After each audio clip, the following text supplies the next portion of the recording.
Entérate con Leslie, una plataforma virtual de noticias e información del Perú y del mundo. Entrevistas y transmisiones en vivo. www.enterateconleslie.com. Muy buenas noches, amigos televidentes. Bienvenidos a una edición más de Entérate con Leslie. Miércoles 22 de julio, 7 en punto de la noche. Estamos en vivo y en directo mediante el enlace Zoom a través de nuestras plataformas sociales, plataforma del Facebook, YouTube y Twitter. Te invitamos a que visites nuestra página web www.enterateconleslie.com. También podrás encontrar en nuestra plataforma web las entrevistas que salen a través de nuestras redes sociales. Entérate con Leslie es una plataforma virtual de noticias del Perú y del mundo, entrevistas y transmisiones en vivo.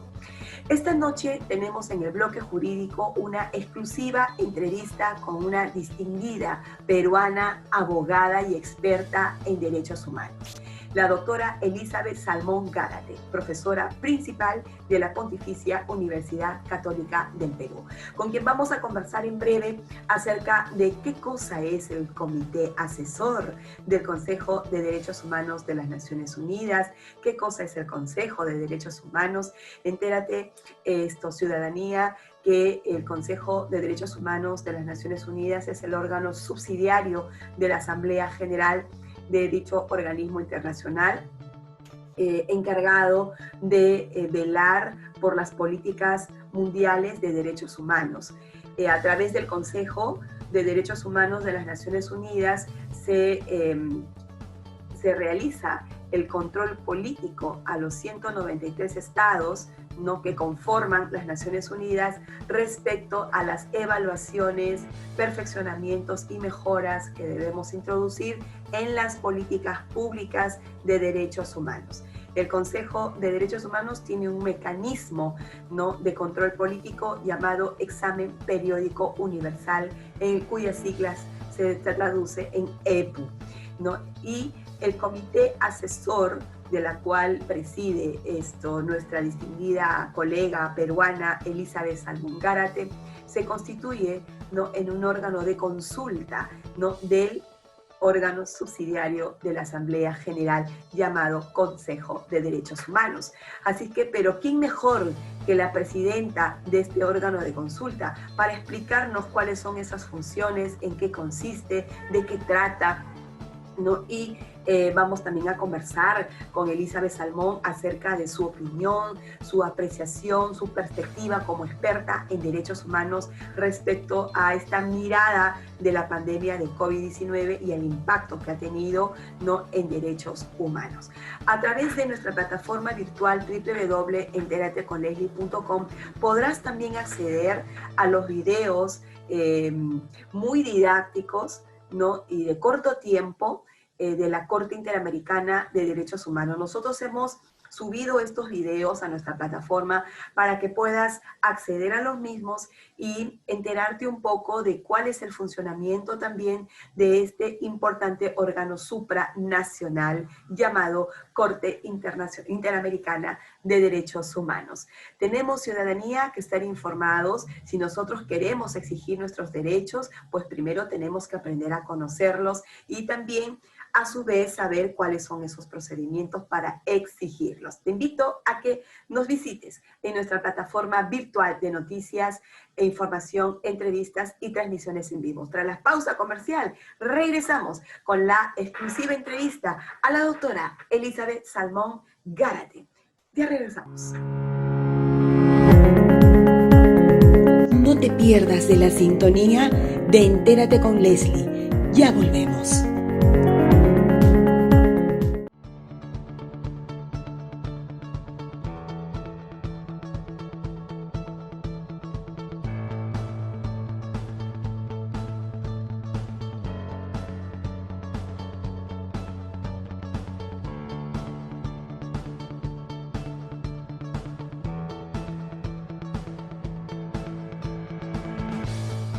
Esperamos. Y para que puedan tener mayor información sobre nuestro centro, pueden visitar nuestra página web o de Facebook, Instagram y YouTube como Centro Peruano de Capacitación Continua. donde encontrarán toda la información y nuestras promociones. Gracias por participar y por difundir nuestros eventos académicos. Hasta el jueves.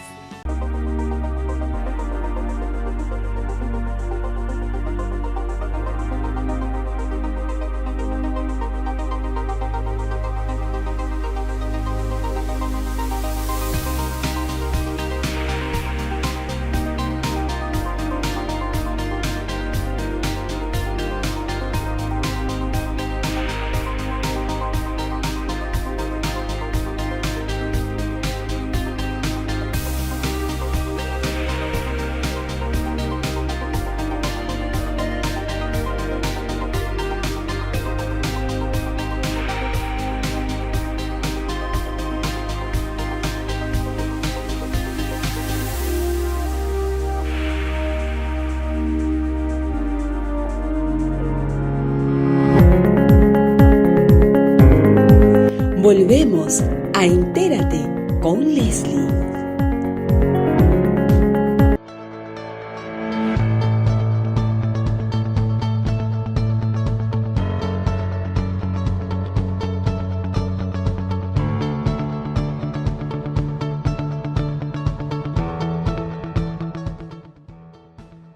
Muy buenas noches, amigos televidentes, bienvenidos al programa Entérate con Leslie. En el bloque jurídico tenemos una exclusiva entrevista con una distinguida peruana, abogada y experta en derechos humanos, Elizabeth Salmón Gárata, profesora principal de la Pontificia Universidad Católica del Perú y actualmente es presidenta del Comité Asesor del Consejo de Derechos Humanos de las Naciones Unidas.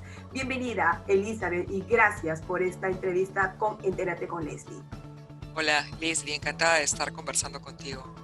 Muchísimas gracias, Elizabeth. Elizabeth, para nuestras redes sociales que salimos en vivo y en directo a través de esta plataforma Zoom, eres presidenta del Comité Asesor del Consejo de Derechos Humanos de las Naciones Unidas. Cuéntanos un poquito en qué consiste este Comité Asesor. Bueno, en primer lugar decir que este Comité Asesor es parte del Consejo de Derechos Humanos, es decir, del órgano de Naciones Unidas que está enfocado completamente en la protección y garantía de los derechos humanos de todos los miembros de Naciones Unidas. Entonces, en ese sentido, tiene una amplitud, como te das cuenta, inmensa, porque no está sometido a la ratificación o adhesión de ningún pacto regional, sino más bien por el solo hecho de ser miembro de Naciones Unidas, ya el Consejo de Derechos Humanos puede tomar cartas en el asunto.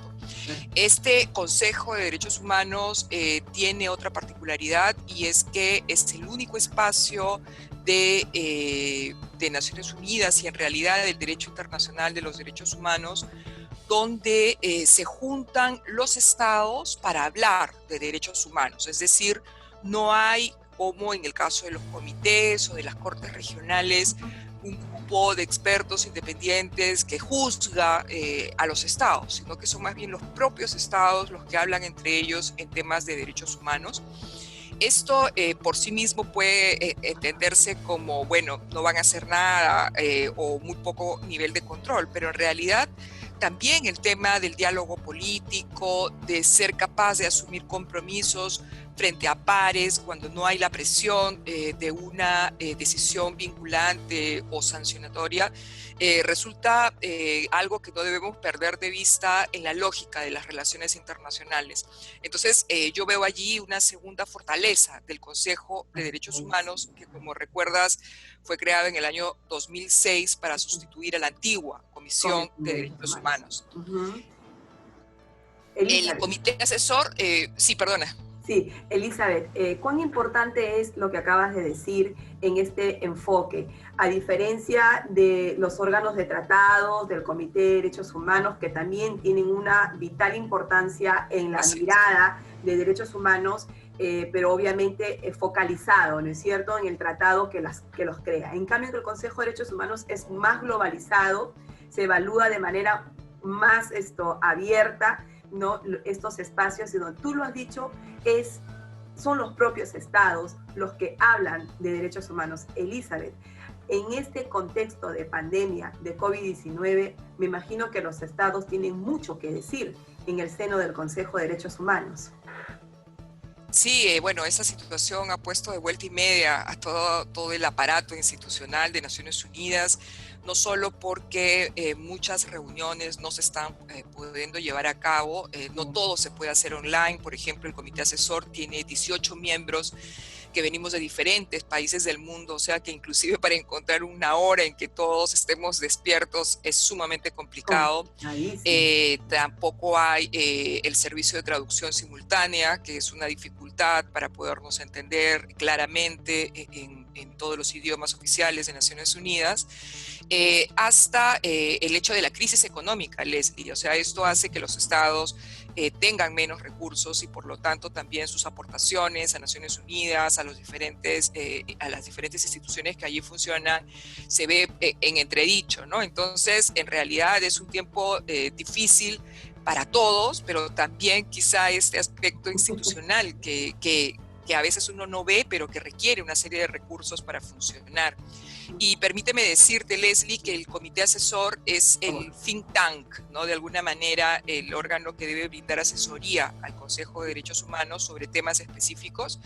Esta presidencia es rotativa, por lo tanto yo he sido presidenta cuando le tocaba al GRULAC, al Grupo de Latinoamérica y el Caribe, y en esta ocasión lo tiene el Grupo de África, ya la presidencia, y yo he pasado a la vicepresidencia, así que solo para precisar ese puntito. Ok, pero has sido presidenta y has ostentado esta membresía importante en tu impecable trayectoria en materia de derechos humanos. Cuéntanos un poquito, Elizabeth, para nuestras redes sociales, un poco más sobre el Comité Asesor. ¿Qué es lo que propone al Consejo de Derechos Humanos? ¿En qué consiste? Y cuánto tiempo dura los mandatos en este órgano de consulta. Encantada, Leslie.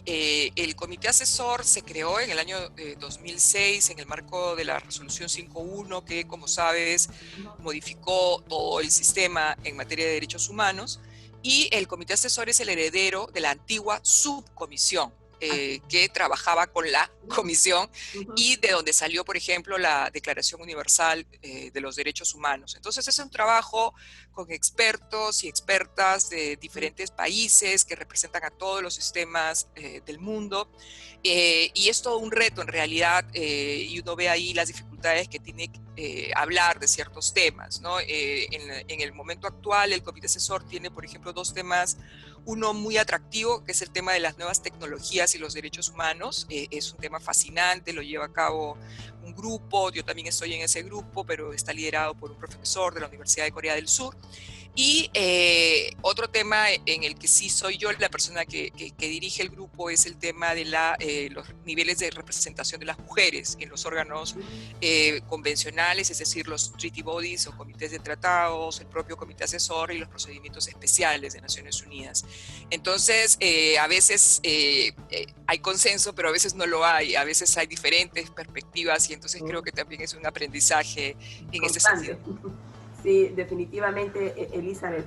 El Consejo, yo quiero hacerte una pregunta que siempre nos hacen en clase y siempre tratamos con diferentes tipos de opiniones que nos dicen sí, pero en realidad pues en el sistema universal de protección de derechos humanos no existe una corte como en el sistema regional que es interamericano, como es la Corte Interamericana. Así es que las resoluciones que pueda votar el Consejo de Derechos Humanos, que pueda decirnos los procedimientos especiales, hasta incluso los órganos de tratados, no me vincula, no me obliga, ¿no? Como Estado a cumplirlos tal cual.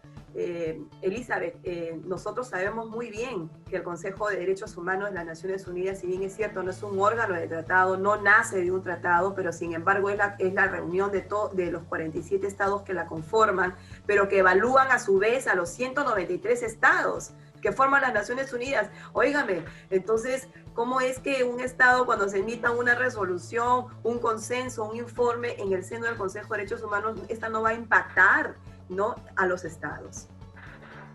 Tu perspectiva es totalmente correcta, en mi opinión. A veces los abogados, las abogadas tendemos, o los estudiantes de derecho tienden a dividir el mundo entre lo que es vinculante y lo que no es No, vinculante.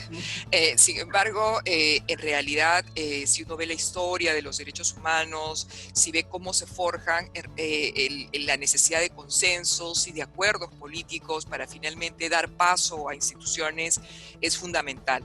Y como te decía al inicio, muchas veces los estados son muy renuentes o no están sometidos a regímenes regionales de protección de derechos humanos. Muchos estados no son parte de acuerdos internacionales regionales. En el Asia, por ejemplo, en el Medio Oriente, el sistema de derechos humanos casi ni existe, no es como en el sistema americano, europeo, africano.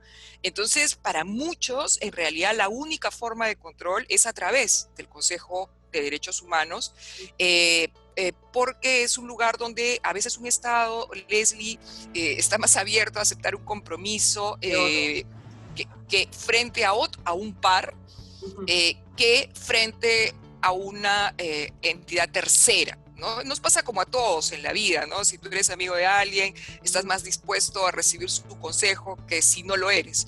Entonces, esto creo que es muy importante, y en el marco del examen periódico universal, que como sabes es este examen que se hace en el Consejo de Derechos Humanos cada 4 años, los estados al final dan ciertas recomendaciones al estado analizado en el EPU. Y estas recomendaciones tienen un valor muy potente para la sociedad civil también, para la planificación de políticas públicas al interior del Estado, etcétera, ¿no? Por ejemplo, el tema de la píldora del día siguiente o el tema de lepra, que ha sido un tema tocado por el Consejo de Derechos Humanos, el tema del albinismo, el tema de la representación de las mujeres. Entonces creo que no es ese código binario, que yo sé que es más fácil a veces para entender la vida, qué es lo vinculante, qué es lo no vinculante. En realidad creo que en derechos humanos admite también este espacio para lo que se llama el soft law, el derecho blando, y que empuja temas nuevos y empuja enfoques nuevos. Sí, Elizabeth, esto también, y ya para ir finalizando la entrevista, porque sé que eres una mujer muy ocupada, y gracias de antemano por el espacio que nos das en estos momentos, esta exclusiva. Realmente nos sentimos muy honrados y es un placer hablar contigo. Para mí, Leslie, para mí. En esta temática, Elizabeth, por ejemplo, la pandemia COVID-19 plantea una suerte de desafíos, ¿no? Y ha movido a los sistemas de protección internacional de una manera pues inimaginable. Hace poco estuve viendo a los 3 presidentes de las cortes, ¿no? Europea, africana e interamericana, haciendo vía Zoom también sus perspectivas, cosa que antes, por lo menos que yo recuerde, no se había dado de esta manera, ¿no? Asientan posiciones, exhortan a los estados, como que ya hay una alerta del sistema de protección internacional de decirle a los estados, mira que estamos muy atentos a todas las medidas que tú estás adoptando, ¿no? De llegar casos, porque yo estoy segura que van a llegar casos a las distintas instancias de los sistemas de protección, sea a los órganos de tratado o sea al mismo consejo, que definitivamente más que casos va a ser una regulación casi de oficio que se vea todo esto, ¿no? Entonces, esta alerta obliga en cierta forma a los estados a adecuar estas medidas a los estándares del derecho internacional. ¿Cierto, Elizabeth? Sin duda alguna, Leslie, lo has explicado muy bien. De lo que se trata, creo yo, en el marco del derecho internacional de los derechos humanos, es de aceptar una idea básica, y es que el tema de los derechos humanos no solo le interesa o no solo es competencia del Estado a cuya jurisdicción está sometida la persona, sino que también hay un interés internacional en el tema de los derechos humanos, frente al cual el Estado no puede negarse o no puede alegar, por ejemplo, el principio de no intervención. En estas semanas, como tú dices, ha habido una producción muy intensa, tanto a nivel de Naciones Unidas como de los órganos regionales, sobre ciertos estándares básicos que tendrían que respetarse en y durante la pandemia. Yo creo que un tema fundamental es el tema de la protección de grupos que se encuentran en especial situación de vulnerabilidad. Hace tan solo unas semanas el Consejo de Naciones Unidas, sacó un documento muy importante acerca de cómo trabajar con grupos en situación de marginalidad para hacer frente a la pandemia, ¿no? Y entonces se trata un poco de no vernos a todos como si todos estuviéramos viviendo la misma situación, porque no es cierto, ¿no? Y en esa semana lo que ha habido mucha reflexión acerca de las mujeres, acerca de los adultos mayores, de cómo han sido en muchos casos discriminados en el acceso a un tratamiento, temas de personas sin hogar, pueblos indígenas, etcétera. Entonces, esta oportunidad, esta pandemia, nos ha servido para, creo, darnos cuenta de nuestras debilidades, pero al mismo tiempo, Leslie, darnos cuenta, creo yo, del papel importante que tiene que seguir desempeñando el Estado en materia de derechos humanos. Elizabeth, como experta de derechos humanos, ¿cuál es tu opinión respecto al impacto de la pandemia en temas de derechos humanos? ¿En qué tenemos que mejorar, perfeccionar en nuestras políticas públicas, por ejemplo, aquí adentro, en nuestro país? Yo creo que los derechos humanos, Leslie, sirven para darle direccionalidad a la política pública, sirven para darle legitimidad a la política pública y además un soporte jurídico. Estos derechos no son algo que dependa de la buena voluntad, son instrumentos internacionales obligatorios y que de acuerdo al artículo 55 de nuestra Constitución forman parte del derecho nacional. Entonces yo creo que el diálogo no nos afecta, el diálogo por el contrario y las recomendaciones lo que nos hace es ayudarnos a tratar de encontrar una luz al final del túnel o incluso el túnel mismo.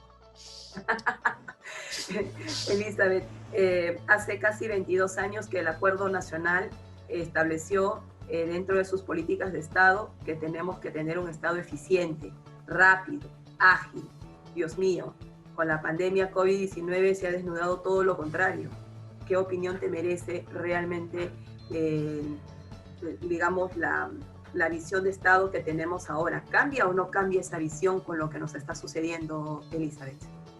Bueno, yo creo que sería imposible no cambiar, ¿no? O sea, es como cuando a uno le preguntan, ¿tú estás globalizado o no?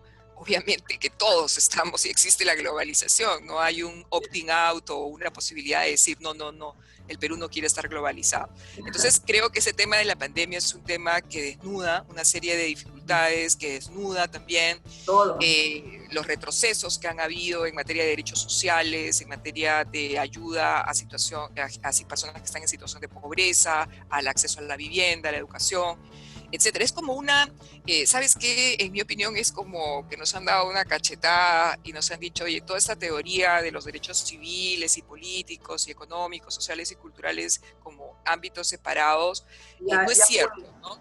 No es. O sea, esta idea de la interdependencia, de la indivisibilidad, de la universalidad, es algo que se nos ha puesto sobre la mesa de una manera brutal, y que creo que ningún Estado, ningún dirigente, ninguna persona con un mínimo de sensibilidad podría permanecer igual después de esta situación. Definitivamente, Elizabeth Salmón.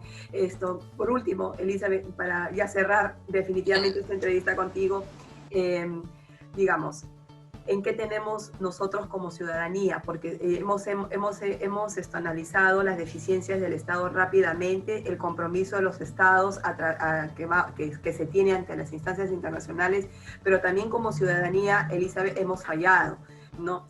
En esta pandemia también se ha desnudado el poco o escaso, digamos, deber que tiene la ciudadanía de acatar las normas, de cumplirlas. Tú lo has dicho, el impacto de la pandemia no ha sido igual para todos, ¿no? Se ha hecho cuarentena, confinamiento, pero hay personas que viven en las calles, ¿no? Hay personas que no tienen un hogar, el desplazamiento interno que ha habido hacia las regiones, lo cual nunca ha sucedido. Te escuché y lo comparto totalmente en este programa. Te escuché en el seminario que organizó la Corte Interamericana de Derechos Humanos sobre restricción, ¿no?, o suspensión de derechos en mayo, ¿no? Y tu intervención fue muy contundente, ¿no? E incluso llegaste a decir que esto merecería, por la hipernormatividad que se ha dado en el marco de estado de emergencia, un control de convencionalidad. Así es. Mira, Leslie, dos puntos finales quizá para contestar a esta pregunta tan provocadora que me haces, porque en realidad es tanto lo que se podría decir. La primera es una palabra clave, creo yo, aquí, que es el tema de los deberes. En la Declaración Universal de Derechos Humanos, en la Declaración Americana de Derechos y Deberes del Hombre, se plantea algo que se ha quedado ahí como en letra pequeña, ¿no?